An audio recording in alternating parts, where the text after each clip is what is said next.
Eskimo जनजाति में हम आज पढ़ेंगे हम जो कुछ पॉइंट थे। अब पढ़ते हैं हम भोजन के बारे में। कच्चा मांस इनका प्रमुख भोजन है। जो भोजन का स्रोत सील, व्हेल, सीलोइन है। ये इन मछलियों के प्रकार हैं। छोटी मछलियों व स्थलीय जीव जंतुओं से भी ये भोजन प्राप्त करते हैं। स्थलीय यानी जो जीवधारी, जो यानी स्थलीय स्थल पर जो चलने वाले जीवधारी है ना, उनसे भी वो भोजन प्राप्त करते हैं। वस्त्र, एस्किमो के वस्त्र मुख्यतः कैरिबो की खाल से बने होते हैं। जो 12 सिंगा होता है ना, उनकी खाल से बने होते हैं, जो भारी सुडौल होते हैं। ये सील मछली की खाल की अपेक्षा अधिक गर्म एवं हल्के होते हैं। गर्म ज़्यादा, हल्के कम। ध्रुवीय बालू के समूर से भी वस्त्र बनाए जाते हैं। समूर होते हैं यानी फर यानी बाल। और वस्त्र बनाने का कार्य स्त्रियां करती हैं। स्त्री व पुरुष दोनों के वस्त्र एक समान ही होते हैं। दोनों एक जैसे वस्त्र पहनते हैं एस्किमो जनजाति में। और एस्किमो जर्सीनुमा बाहेदार वस्त्र, जिसे तिमिया कहते हैं, ये आप मोस्ट लगाना, तिमिया से कहते हैं। तो एस्किमो जर्सीनुमा बाहेदार वस्त्र पहनते हैं, जिसे तिमिया कहते हैं। तिमिया के जो ऊपर पहने जाने वाला होता है उसे अनोहाक कहते हैं। ये 2 क्वेश्चन बन गए, इसमें ध्यान रखा। अनोहाक किसे कहते हैं? छोटा क्वेश्चन आता है हर बार। अनोहाक किसे कहते हैं? तो आप उत्तर कह देंगे कि तिमिया के ऊपर पहने जाने वाले वस्त्र को, कपड़े को अनोहाक कहते हैं। एस्किमो जर्सीनुमा जो बाहेदार यानी लंबी बाहें के जो वस्त्र पहनते हैं, जिसे तिमिया कहते हैं। सील की खाल से बने जूतों को कार्मिक या मुकलुक्स कहते हैं। ये अतिमोस्ट लगा लेना।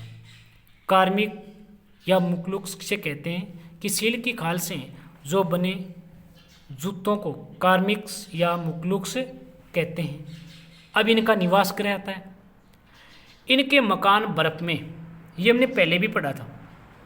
इनके मकान बर्फ में पत्थर व हड्डियों तथा खालों से बने होते हैं। खाल के बने होते हैं, हड्डियों के बने होते हैं।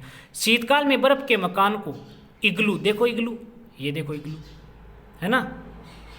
शीतकाल में बर्फ के जो मकान होते हैं, जिसे इग्लू कहते हैं, और बर्फ में बने होते हैं। ये 5-6 फीट भूमिगत के अंदर 2 फीट या ऊपर उठे होते हैं। लकड़ी व हवेल की हड्डियों के ढांचे से बने मकान को कर्मक, को याद रखें, ये याद रखना, कर्मक क्या कहते हैं? कर्मक यानी लकड़ी व हवेल की हड्डियों के ढांचे से बने मकान को कर्मक कहते हैं।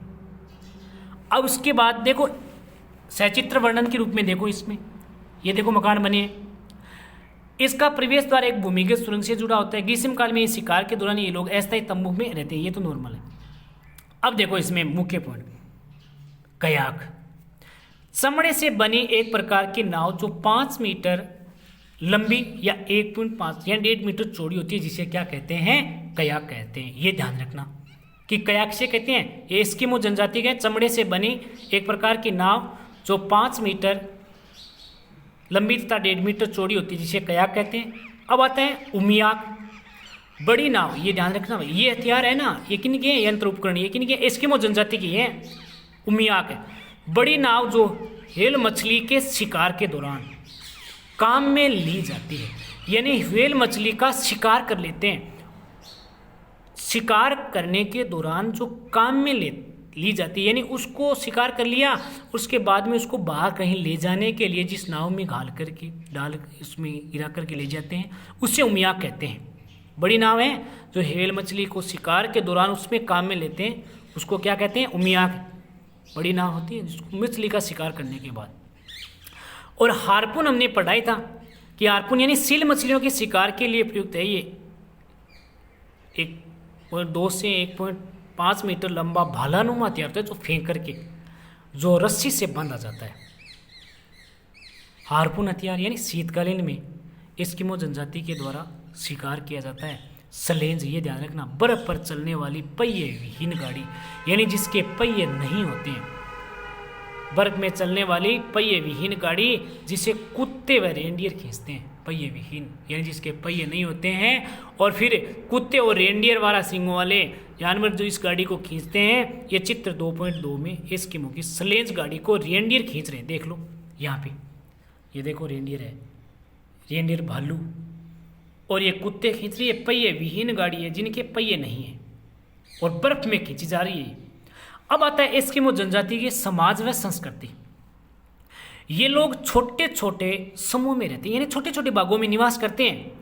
इनका जीवन धुमकड़ होता है, यानी इधर घूमना उधर घूमना, यानी पशु चारण के रूप में होता है।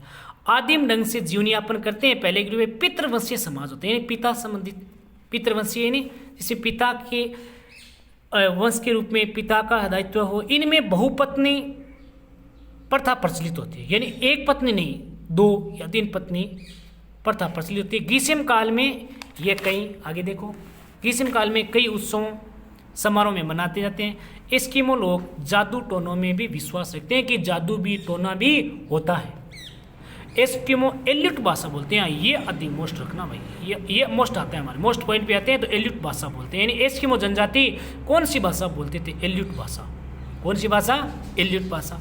कठोर शीत ऋतु भोजन की कमी होने पर ये बूढ़े व असक्त व्यक्ति आत्महत्या कर लेते हैं, यानी जब भोजन नहीं मिलता है, ठीक है, और भोजन की कमी होने से, और बूढ़े असक्त यानी जिनको चलना नहीं घूम नहीं फिर सकते हैं आदि कारण, वो क्या करते हैं? खुद आत्महत्या कर लेते हैं, क्योंकि उसको कुछ खाने के लिए मिल नहीं रहा है। एल्यूट भाषा किसकी है? एस्किमो जनजाति की प्रमुख भाषा है, ये ध्यान रखना। वातावरण समायोजन। अब देखो वातावरण, यानी एस्किमो दुर्गम, ये नॉर्मल रूप से ये सामान्य मानव जीवन की कल्पना से परे, यह कठोर जलवायु में एस्किमो जनजाति के वातावरण समायोजन की दक्षता है।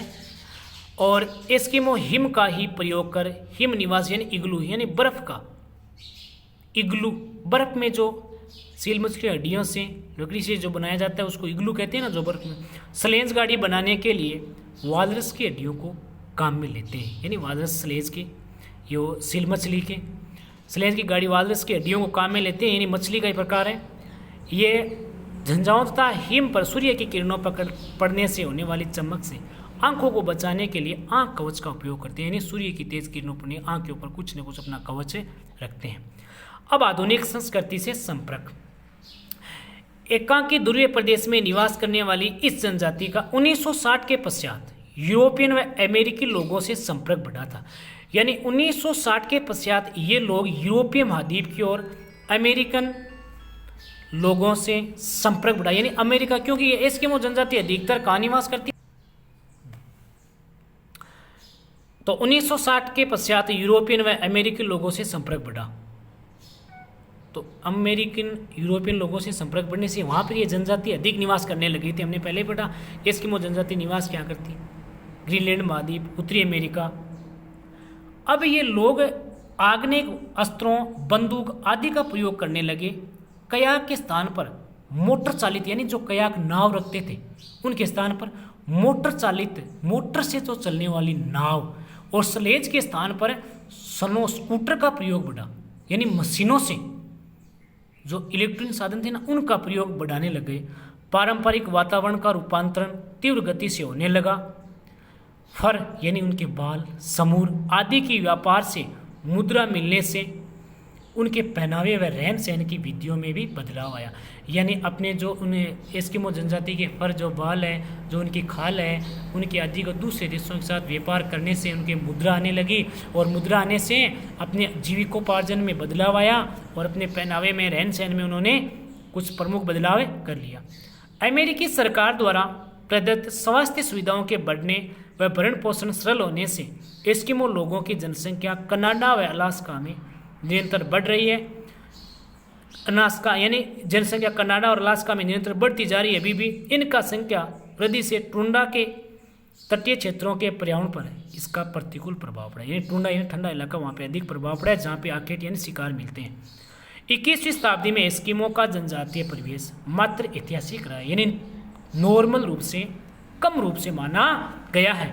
अब इस हम आज जो एस्किमो के बारे में वीडियो पढ़ा, इनमें से छोटे छोटे क्वेश्चन हैं। आधुनिक संपर्क है, निवास क्षेत्र है, समाज संस्कृति है, इनके शिकार है, शीतकालीन है, बसंतकालीन है, कयाक किसे कहते हैं, इनके बारे में आप छोटे छोटे क्वेश्चन बना करके जो भी आप पढ़ेंगे। अगला वीडियो पढ़ेंगे हम बुशमैन जनजाति के बारे में।